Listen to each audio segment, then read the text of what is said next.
우리 옆에 분과 함께 인사하겠습니다. 감사하고 축복합니다. 새해 소원 꼭 이루세요.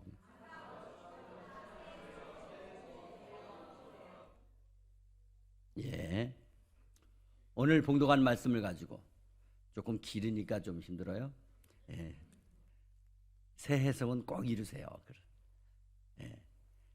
오늘 봉독한 말씀을 가지고 성도의 삶의 우선순위, 그런 제목으로 함께 은혜를 나누려고 합니다. 오늘은 2024년도 첫 주일입니다. 올 한해 사도행전 말씀을 통해서 사도행전 교회처럼 새롭게 일어나 승리하는 한 해가 되기를 간절히 소망합니다. 사도행전 말씀은 데오빌로라고 하는 로마의 높은 관직에 있는 사람에게 의사이면서 사도인 누가가 하나님의 감동으로 기록한 말씀을 써가지고 편지로 보낸 내용입니다. 오늘 본문 말씀은 사도 누가가 예수님께서 하나님의 구원 사역을 완성하시기 위해서 십자가에 매달려 죽으셨다가 3일 만에 부활하시고 40일 동안 이 세상에 계시다가 하늘로 승천하실 때의 그 광경을 기록한 말씀이 오늘 본문입니다. 예수님께서 이 땅에 오셔서 하신 일 중에 가장 귀한 일은 십자가에서 죽으시는 일입니다. 이것이 기독교 복음의 중요 핵심 포인트입니다. 예수님의 십자가의 죽으심은 직접적으로 저와 여러분이 관련 있는 엄청난 구원의 사건입니다. 로마서 5장 8절 말씀에 우리가 아직 죄인 되었을 때에 그리스도께서 우리를 위하여 죽으심으로 하나님께서 우리에 대한 자기의 사랑을 확증하셨느니라 말씀했습니다. 우리가 죄인일 때 예수님이 우리를 위해서, 죄인을 위해서 죽으심으로 하나님에 대한 사랑을 확증하셨다는 것입니다. 그렇습니다. 예수 십자가의 사건은 우리의 인생을 향한 하나님의 뜨거운 사랑을 확증하시는 사건입니다. 베드로전서 3장 18절 말씀에 그리스도께서도 단번에 죄를 위하여 죽으사 의인으로서 불의한 자를 대신하셨으니 이는 우리를 하나님 앞으로 인도하려 하심이라. 예수님께서 단번에 우리의 죄를 위하여 죽었어요. 그분이 의인으로서 불의한 우리를 대신해서 죽었다는 거예요. 이것은 바로 우리를 하나님 앞으로 나아가게 하려고, 인도하려고 하신 십자가의 사건이라는 겁니다. 또 고린도후서 5장 21절 말씀에 하나님이 죄를 알지도 못하신 이를, 바로 예수님을 말하는 거예요. 우리를 대신하여 죄로 삼으신 것은 우리로 하여금 그 안에서 하나님의 의가 되게 하려 하심이라. 성경 말씀은 모든 사람이 죄를 범하였으므로 하나님의 영광에 이르지 못한다고 했습니다. 또 죄의 삭은 사망이라고 했습니다. 결국 모든 사람이 다 죽게 된다고 밝히고 있습니다. 그러나 죄가 없으신 분이 딱 한 분 계십니다. 그분은 오직 하나님이시며 하나님의 아들 예수님이십니다. 그분만이 우리를 대신해서 십자가에 죽으시고 3일 만에 부활하신 것입니다. 그분만이 유일하게 우리의 죄를 대신할 수 있는 분이기 때문입니다. 하나님의 나라는 하나님께서 다스리시는 나라를 말씀하고 있는 것입니다. 그 나라는 우리의 마음에 일어나기도 하고 또 장차 천국에서 실제로 이루어질 그런 나라입니다. 하나님의 나라가 임하시면 변화가 일어나게 되는 것입니다. 소망이 생기는 것입니다. 참 평안과 기쁨과 영원한 안식이 이루어지는 것입니다. 그러므로 오늘날 우리가 인생을 살면서 끊임없이 큰 기대와 새로운 일의 바람을 가지고 도전하면서 각자의 삶을 살아갈 수가 있는 것입니다. 특별히 그리스도인 된 저와 여러분의 삶의 계획과 영적인 비전은 각자에게 다 가지고 있습니다. 그렇지만 아무리 영적으로 대단하고 아무리 엄청난 그리고 중요한 그런 야망을 가지고 시도한다고 하더라도 항상 우선순위가 있다는 것입니다. 모든 일에 있어서 더 중요한 일이 있고 덜 중요한 일이 있습니다. 또 먼저 해야 될 일이 있고 나중에 해야 될 일이 있는 거예요. 예? 먼저 해야 될 것을 안 하고 나중에 해야 될 것을 먼저 했을 때 일어나는 불상사가 있는 것입니다. 또 특별히 영적인 일에 있어서 내가 먼저 해야 될 일이 있고 주님이 먼저 해야 될 일이 있는 반면에 내가 먼저 할 일이 있고 내가 나중에 할 일이 있고 주님이 나중에 할 일이 있다는 것입니다. 오늘 봉독한 말씀의 배경이 철저하게 그러한 성도의 삶에 대하여 우선순위를 중요하게 다루고 있다는 말씀입니다. 특별히 삶의 위기를 극복하고 회복한 사람들의 삶을 들여다보게 되면 하나같이 공통점이 있습니다. 사라져버린 기대와 꿈과 바람 속에서도 다시금 새로운 도전을 시도하기 위해 일어났다는 것입니다. 한 번은 스위스의 헨리 듀넌트라고 하는 은행장이 있었습니다. 그분은 당시 유명한 장군이면서 황제였던 나폴레옹을 꼭 만나고 싶어 했습니다.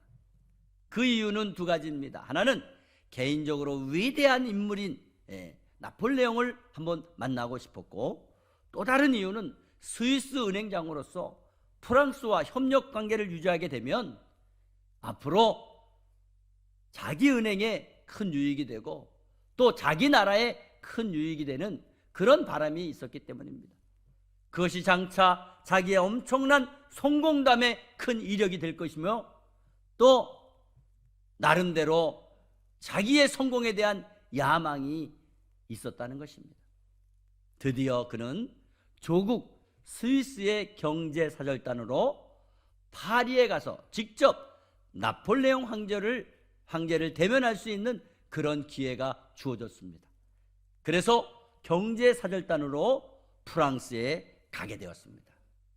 그런데 프랑스에 도착해서 이제 나폴레옹 황제를 만나는가 했더니 그러한 찰나에 공교롭게도 그날 프랑스에서 전쟁이 일어났던 것입니다. 그는 나폴레옹이 전쟁터로 출정한 그 직후에 프랑스 파리에 도착했기 때문에 나폴레옹을 도저히 만날 수가 없게 된 것입니다. 그렇지만 그는 실망하지 않았습니다.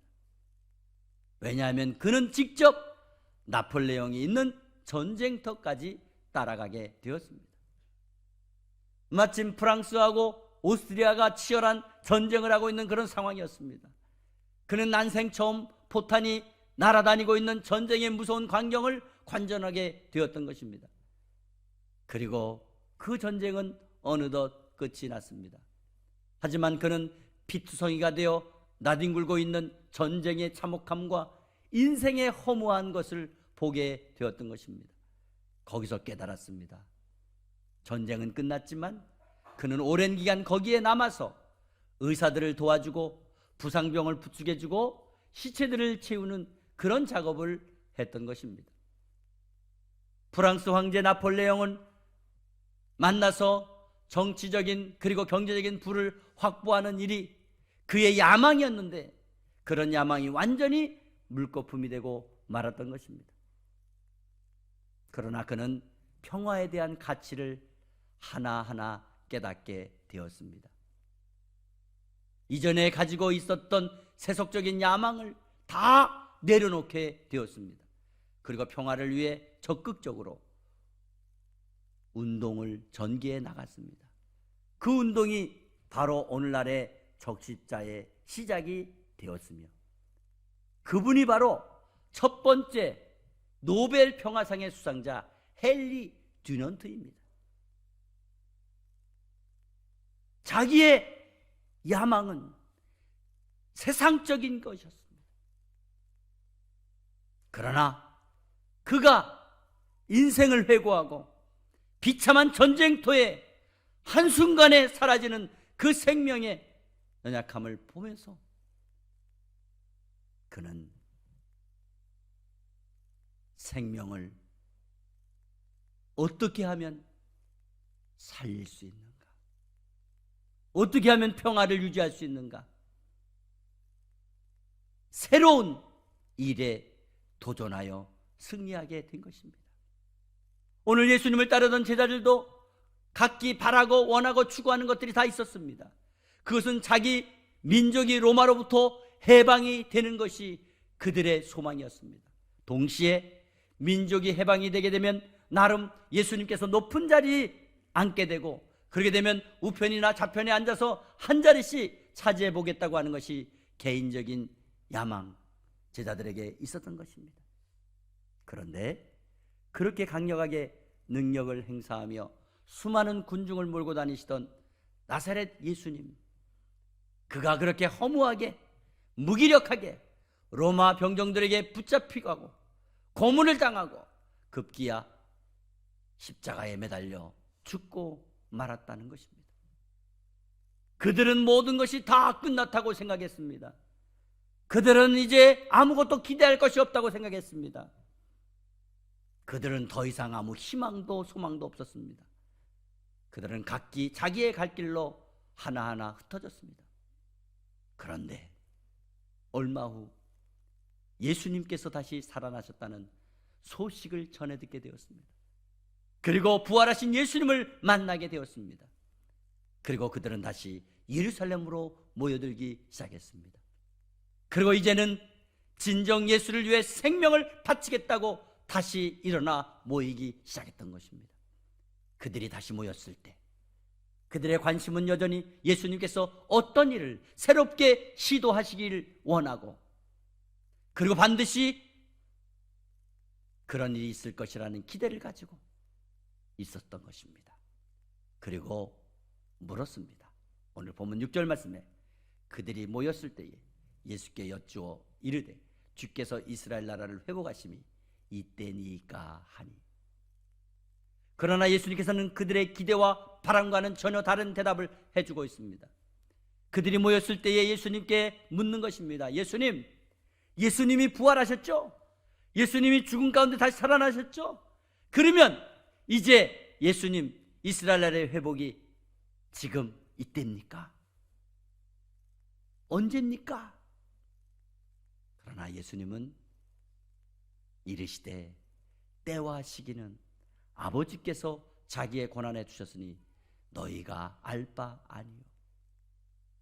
무슨 말씀입니까? 때와 시기는 예수님이 모른다는 겁니다. 그리고 하나님이 아신다는 겁니다. 또 너희가 알 바도 아니라는 것입니다. 왜? 하나님이 결정하시기 때문입니다. 그렇습니다. 오늘 예수님께서는 전혀 제자들이 원하고 바라는 대답과는 전혀 다른 대답을 해주고 있습니다. 예수님께서 말씀하시는 하나님 나라와 제자들이 추구하고 있는 하나님 나라는 전혀 달랐습니다. 그리고 하나님 나라의 실현에 대해서 오늘 본문 8절에 이렇게 말씀을 선포하셨습니다. 오직 성령이 너희에게 임하시면 너희가 권능을 받고 예루살렘과 온 유대와 사마리아와 땅끝까지 이르러 내 증인이 되리라 하시니라. 할렐루야. 예수님께서 계획하신 하나님의 나라는 제자들이 추구하고 갈망하는 그런 나라와 완전히 차원이 다른 나라였다는 것입니다. 제자들이 기대하고 추구하는 나라는 이스라엘 민족이 처한 어려운 상황에서 해방이 되고 개인적인 축복을 약속받는 그런 나라였습니다. 그러나 예수님께서 말씀하신 나라는 세계 모든 민족에게 구원의 축복을 주신다는 말씀을 하고 있는 것입니다. 여기에 성도의 삶의 우선순위가 있는 것입니다. 우리가 먼저 기대하고 우리가 먼저 추구해야 될 바람이 있는 것입니다. 그것은 하나님 나라에 대한 기대인 것입니다. 성도의 평생을 통해서 기도해야 될 목표입니다. 바람인 것입니다. 하나님의 나라가 이 땅에 임하여야 되는 것입니다. 하나님으로부터 단절되어 살아가고 있는 수많은 사람들로부터 생명의 근원이신 예수 그리스도를 믿게 하는 것입니다. 하나님 앞에 죄인된 인생들이 십자가를 바라보고 거기서 흘리신 예수 그리스도의 보혈의 피로 말미암아 죽으심과 부활을 통하여 죄사함을 받고 의롭다함을 얻게 함으로 하나님의 거룩한 영광을 위해 새롭게 태어날 수 있도록 도와주는 일을 해야 되는 것입니다. 구원받은 성도끼리 어깨를 나란히 하고 이 땅에서 평화의 나라인 하나님의 나라를 확장하여 복음을 위해 일하게 만드는 것이 바로 하나님 나라의 기대이며 목적이라는 것입니다. 우리는 사도행전을 통해 하나님 나라의 실현을 아멘, 아멘, 아멘으로 수락했다는 증거를 보여줄 수 있어야 되는 것입니다. 한 번은 어떤 노인이 그림 한 장을 가지고 유명한 화가를 찾아갔습니다. 그리고 그 화가에게 상담을 의뢰했습니다. 선생님, 이 그림을 한번 봐주십시오. 오래된 종이에 그려진 그림을 그 유명한 화가에게 보여주었습니다. 그러자 화가는 그 그림을 보고 굉장히 놀랐습니다. 그리고 묻습니다. 아니, 누가 이런 그림을 그렸습니까? 이건 보통 그림에 대한 천재성을 가지고 있군요. 그러자 노인은 네, 이 그림은 12살 난 소년이 그린 그림입니다. 어떻게 보셨습니까? 화가는 또 한 번 크게 놀랐습니다. 그러면서 말했습니다. 예?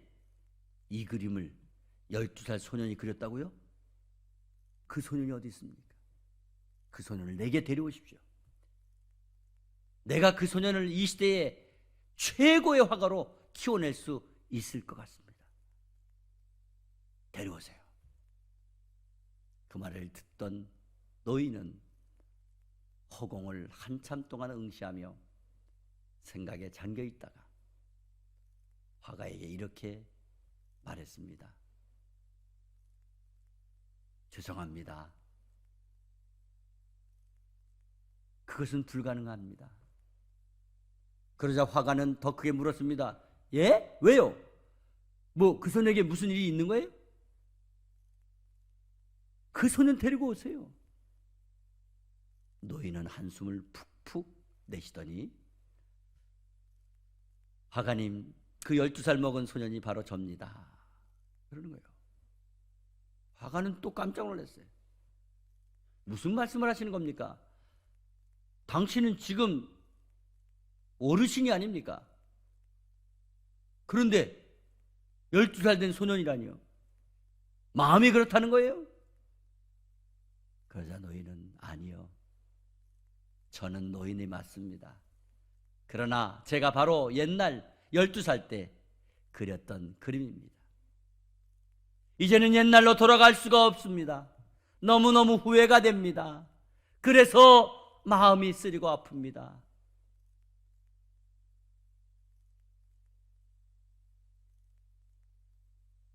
사랑하는 여러분, 우리 인간의 존재가 뭐예요? 우리는 우리가 가지고 있는 그 천재적인 재능마저도 알지 못하는 무지한 존재들입니다.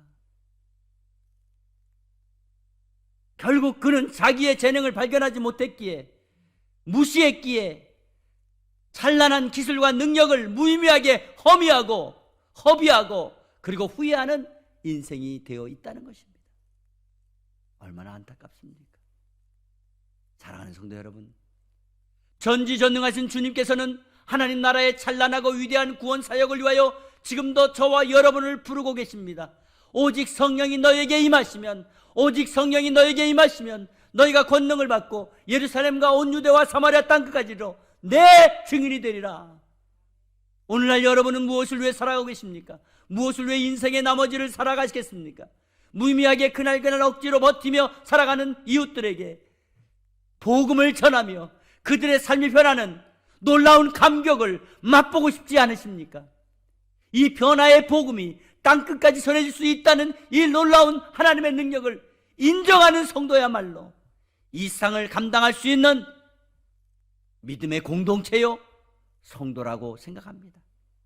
그렇지 않다고 한다면 우리도 이 땅에 널려진 수많은 무의미한 집단 중에 하나로 전락될 수밖에 없다는 사실을 분명히 의식하시고 다시 일어나시기를 바랍니다. 오늘 여러분은 어떤 기대와 바람을 가지고 살아가고 계십니까? 주여, 내 인생의 남은 날을 주님께서 주신 소명과 복음을 위해 살아갈 수 있도록 도와달라고 기도할 수 있기를 바랍니다. 오늘 우리는 2024년을 새롭게 시작하고 있습니다. 하나님의 나라가 이 땅에 이루어지기를 열망하는 예수님의 13번째 제자가 되기를 원한다면 우리는 다시 선교에 또 다른 획을 그어야 될 줄로 믿습니다. 땅끝까지 복음이 전파되기 위해 우리의 헌신의 결단이 필요한 줄 믿습니다. 이 시간 2024년을 복음을 위한 자리로 승화시키기 위해서 먼저 하나님의 나라와 의를 위한 선교 헌신을 작정하시는 저와 여러분이 되시기를 간절히 바랍니다. 주님께서는 저와 여러분의 인생을 통하여 하나님의 나라가 전 세계로 확장되고 실현되기를 기대하고 계시는 줄 믿습니다. 그러므로 담대하게 내가 하나님의 나라를 위한 도구로 성령의 감동적인 기쁜 울림이 될 수 있도록, 주님의 나라가 세워져 가는 일에 작은 도구가 될 수 있도록, 작은 재료가 되게 해달라고 기도하시며 헌신을 작정하시기를 간절히 바랍니다. 무엇보다 2024년도에는 기도에 집중을 하시기 바랍니다. 기도 외에는 이런 유가 나갈 수 없다고 말씀하신 예수님의 치유와 회복의 놀라운 역사가 오순절 마가의 다락방에 120명이 모여 기도에 집중하고 있을 때 임하셨던 성령이 비둘기같이 뜨겁게 임하여 저와 여러분의 심장에 깊숙이 스며들고 젖어들어서 놀라운 영적 변화와 충만한 은혜를 부어주심으로 새로운 축복의 한 해가 되기를 주 예수 그리스도의 이름으로 축원합니다. 거룩하신 하나님 아버지, 감사합니다. 2024년도를 시작하면서 우리의 믿음을 확증하고 고백할 수 있도록, 작정할 수 있도록 은혜 주심을 감사합니다. 하나님, 우리 인생은 연약합니다. 언제 어느 때 내가 이만큼 나이가 먹었는지 아버지, 우리의 세월을 허송하고 아버지 무의미하게 보내오지는 않았습니까? 아버지, 깨닫게 도와주시옵소서. 오직 성령이 너에게 임하시면 너희가 권능을 받고 예루살렘과 온 유대와 사마리아 땅끝까지 이르러 내 증인이 되리라 하셨습니다. 하나님, 우리는 이 땅에서의 삶이 끝이 아닙니다. 우리에게는 영원한 생명이 있습니다. 분명히 믿고 나아갈 때 우리의 할 일이 하나님 나라의 일임을 잊지 않게 도와주시옵소서. 아버지 하나님, 오늘 주님의 일을 위하여 작정한 이 작정서에 하나님이 기름 부어주시고 축복하셔서 하나님의 영광을 위하여 나아갈 때에 주님이 일하심을 보게 하시고 주님의 일하심을 아버지 경험하게 하시고 간증하게 하여 주시옵소서. 아버지 하나님, 2024년도에 하나님께서 우리를 향하여, 우리 가정을 향하여, 우리 사업을 향하여, 우리 일터를 향하여, 우리 자녀들을 향하여, 우리 교회를 향하여 이루실 일들을 아버지 꿈을 가지고, 영적인 꿈을 가지고, 비전을 가지고 새롭게 도전하여 반드시 하나님 되심을 나타내게 도와주시고 하나님의 나라를 확장시킬 수 있도록 도와주시옵소서. 주님 영광 받아 주시옵소서. 예수 그리스도의 이름으로 기도 올리옵나이다. 아멘.